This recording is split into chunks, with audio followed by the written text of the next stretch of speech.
Well, if you're an economist, you would advise China, your opponent is doing these things, imposing tariffs. He may think that it costs China, but actually it's also costing his own economy. Just stay calm and carry on. Don't do anything. Because if you do something, it will also hurt yourself. But politically, that's not possible. So when somebody does this to you, politically, even if he's your best friend, you have to do something to show that you have taken note that he has done this to you. And you have to respond. Even the Canadians are responding.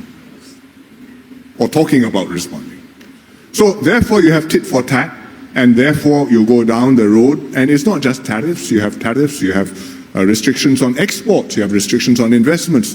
Basically, you are bifurcating and you are dividing. And that way leads to a lot of trouble. The world hasn't seen it since the war. Therefore, maybe doesn't remember or doesn't quite feel what it is like. But it happened before the war. In the 1930s, when the economies went into a depression, there was a Smoot-Hawley Act. The tariffs, very high tariffs in the US, it triggered similar high barriers in the other developed countries. World trade plummeted. It deepened the recession. It caused great hardship in many countries, and it contributed to the political pressures and the tensions between countries, which eventually led to the Second World War. And people may have forgotten this, but in the Pacific, the war started with the attack on Pearl Harbor by Japan.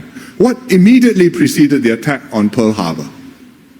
It was a US embargo on Japan of petroleum and rubber, vital raw materials, and the Japanese started the Pacific War to secure those raw materials from Southeast Asia.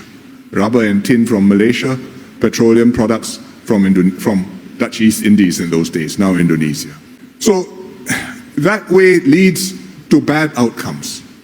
In 1985, Mr. Lee Kuan Yew was invited to address the US Congress joint sessions, and he made a speech on this theme. Those were different days.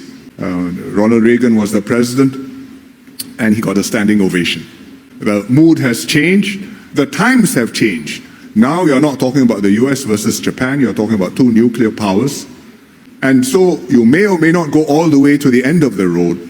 And hopefully somewhere before the end of the road, you will find an off-ramp and a way out which will enable us to stop short of the maximum damage to one another.